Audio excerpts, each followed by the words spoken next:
Hi guys, and welcome back to the Big Sew Along. I'm Ginny, and as always, I thank you very much for choosing to spend some time with me. This week, I have to start off with a big fat thank you for Karen, who very generously sent me a copy of the Sew Liberated Studio Tunic pattern. She apparently had an extra one, and she sent that to me, but she also sent me this lovely print of one of her original artworks. This is right here. Karen is a mixed media collage artist pretty sure Karen's in Massachusetts. Anyways, I just wanted to share that with you guys and say thank you very much to Karen. That was a really special surprise. Okay, as promised, I made another Tropical Research Babydoll dress. This one I made in a beautiful silk printed georgette. I think I told you guys last week, a friend of mine bought this for me at Mood Fabrics in New York like several years ago, and it has just been sitting around waiting for the perfect pattern. So here is a picture of it. I love this. I still love this dress. This is the second one I've made. I have a full review of this pattern in last week's video. If you haven't seen that, be sure to check that out. But I just wanted to, so originally I was going to wear this, my idea was to wear this with a white slip that was longer than the dress so that it hung out the bottom. But of course I have several white slips. None of them are longer than this dress, so they were kind of pointless. So I just put these pants on with it, which I like. But my question for you guys about this one in particular is, do I need just to make a longer white slip, or do I need to shorten this dress a little? You guys let me know what you think. Okay, the other thing is, I did say this dress has pattern for longer sleeves, and it also has a pattern for a sleeve tab that you can roll the sleeve up and it buttons over and holds up. So I tried to make those tabs for the original one, the white linen one, a couple of weeks ago. And I will show you what they look like. It's a little bit embarrassing, but I'm going to show you anyway. This was my original. See if you can see that. Yeah. It really does look like E.T.'s finger. It's not a good shape. So I came up with a tutorial for you guys on how to make it much nicer. My fixed one looks like this. I'm actually just going to put a picture up here of both of them together so you guys can see the difference. It's a quick tutorial, so if you're interested in seeing how to make a much nicer looking tab, it also works for like any kind of a tab or, what would you call it? I guess I'd just call it a tab. So for anyone who's interested in seeing how to make a nice looking tab, here you go. Okay, so here is my tab pattern piece. The first thing I did was cut it straight down the middle and added 1/4 of an inch. So mine now looks like that. You absolutely don't have to do this. I just felt like this was a little bit too thin for the straps that I wanted. So then I took my pattern piece and I traced it out onto a piece of wax paper, or I guess freezer paper, and I measured out the seam allowance, and now I'm just going to cut this out inside the seam allowance. I'm cutting the seam allowance off. Okay, now I have two pieces of fabric that are bigger than my pattern piece. They don't have to be this much bigger. I completely overdid it, but it's fine. One of them has my interfacing on it. The other one doesn't. On this one, it's probably better if you do it on the one with the interfacing, but just so you guys can see what I'm doing, I am going to iron this on to my fabric. So the waxy side of my paper is down. I'm just going to iron that right onto my fabric. So now you can see it's stuck on there. And I'm going to put these right sides together. And now I'm going to go to my sewing machine and I'm going to sew right around this edge. I am going to use my open toe foot. You probably all know what that looks like, but for anybody who's curious, it's this one. It's literally got an open toe.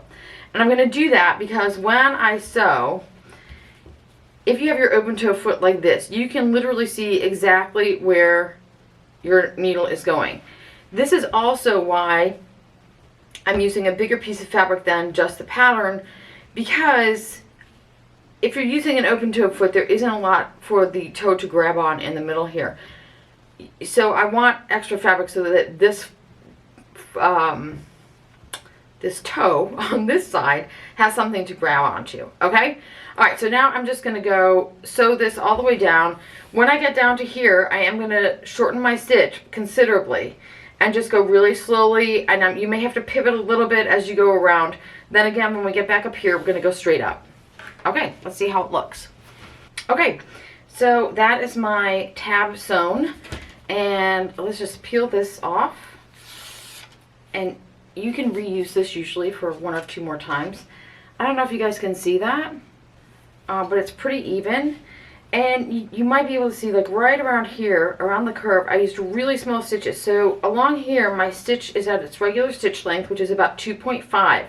When I go around a tighter curve like this, I knock that stitch length down to like 1.0. Okay, so now we're just gonna trim this off.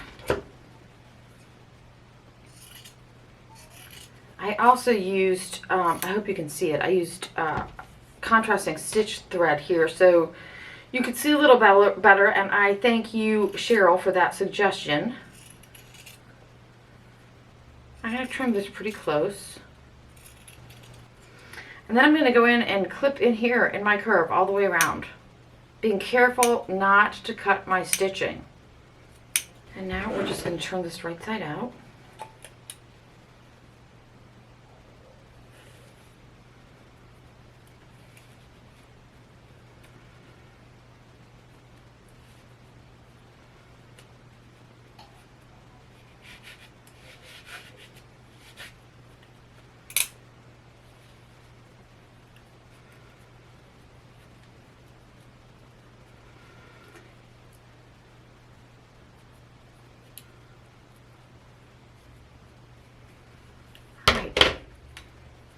Now we're going to work those edges around with our fingers just to get them nice and flat.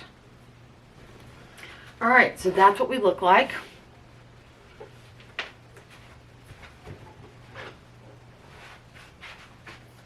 And just for comparison, I'll put this on a piece of my pink fabric. This white one right here, this was my original one. You can see it looks a little bit like E.T.'s finger. This is the one I did with the template. Okay, there you go. So you can see, obviously, the open toe foot was a big help, as was the template. Now, I did say in this tutorial that I used freezer paper, but you can also just use tissue paper, or you can just trace around your pattern piece, trace it right onto your fabric too. Any of those will work. The open toe is kind of key. I use the open toe foot for whenever I do stitch in the ditch. Also, I just find it a lot easier. I do have a stitch in the ditch foot. It's not nearly as successful for me when I'm actually stitching in the ditch. I always use an open toe foot because I can see exactly where my needle is going. Okay. Back to the baby doll. The other thing is Catherine asked last week if I could show her how to fix a rippling neckline. You guys will remember a few weeks ago I did the first Tropical Research pattern that I did was the big t-shirt, and here is what it looks like. It has like a little excess fabric right here. In fact, the one I'm wearing might do too. Anyways, just a really quick tutorial here for Catherine and anybody else who's interested. One of you guys did mention this method in the comments that week, and it is exactly what I would choose to do in this situation. So here you go. Okay, so here I have my t-shirt tunic, and I put it on and just pinched out the excess from the front of the neck. And it doesn't really matter where on the front of the neck you pinch it. I just did it at the center front because it was easy enough. And I marked it with a pin. And now I'm just going to measure that. And the pinned out amount is, I'm going to call it a 1/2 inch. So this is the center front of my t-shirt pattern. And I am going to mark a 1/2 inch right here at the very top.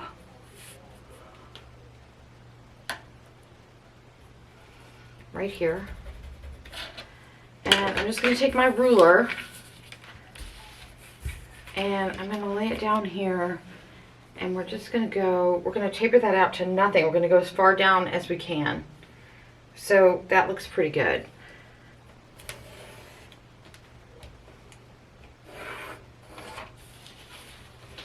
And then I'm just going to cut that off.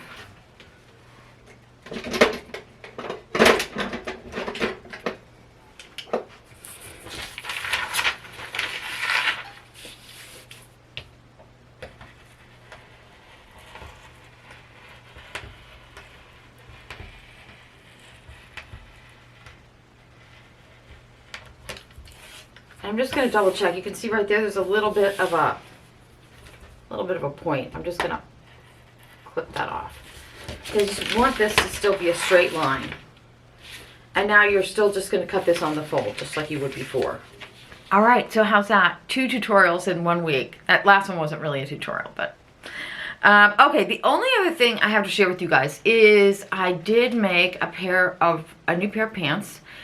This pattern is from an Etsy seller called Momo's Atelier, and I'll link everybody below as usual. And these are her harem pants that I made in linen from the Fabric Mart. This linen is really lightweight. You could definitely use a heavier weight fabric for this. This is like a shirting weight linen, so it stretches out really easily in pants. Do you know what I mean? Because the weave is loose. Anyways, so I had to get up early this morning and run Claude. I'm just gonna stick a picture of Claude in here for you. To the vet. He had to have like regular blood work done today. So I got up early and took him to the vet and came back. And now that I've had these pants on for a while, they seem to have gotten really stretched out and baggier even. So I'm not sure that I like that, but I think that that's down to my fabric choice. And this fabric I chose to make these pants out of because I accidentally washed, when I originally got this fabric, I accidentally washed it with something red, and so you won't probably be able to see in these photos, but it got a lot of discoloring on it from the wash, which is fine. This is actually, I'm not sure why I would have bought this color. It's not a favorite color of mine. Anyways, it's a good neutral. Enough. The linen pants, so the Momo's Atelier harem pants. This is my alternative to shorts. I don't wear shorts. I don't like shorts. I did buy a pair of shorts earlier this summer for gardening, and when I put them on, my husband actually laughed out loud, and which I did too, actually. It's been so long since I have worn shorts, I just was like, whatever, it doesn't really matter what size they are. Well, they were just too big, and it looked like I had like a little crazy skirt on. Anyways, these pants are my alternative to shorts. Let me just tell you really quickly, these pants are really super simple. I think they have a 3/8 inch seam allowance. The hem, I think, is set at 1.5 inches. Elastic waistband. It is a separate waistband. It's not a grown-on waistband. Inseam pockets. Really simple pattern. A front piece, a back piece, a pocket piece, and a waistband. I cut a straight size 12 on these pants. My waist is actually closer to like the 14 or 16, but I just went with my hip measurement. My hip measurement is a 12. The waistline is going to be big enough to go over my hips, so it's big enough for my waist. Yeah, I don't really have much else to say about these pants, except that if you're looking for a drop crotch alternative to shorts, I think this is a good one. It is made for woven fabrics. However, the designer does say that she feels like you should be able to make it out of a knit also. And I agree. I think I might try to make these out of a knit, but not a really slinky knit. I feel like a knit that's a little bit more stable, like a cotton lycra knit would probably be better than, say, like a rayon lycra knit. All right, guys, I think that is it for me this week. Again, I thank you very much for being here. Anybody who's in the United States and celebrating the 4th of July this week, I hope you have a wonderful one, and I hope you all plug every dog's ears so they don't have to hear all those fireworks. For everyone else, I hope you just have a great week, and I will see you next time. Until then, happy sewing.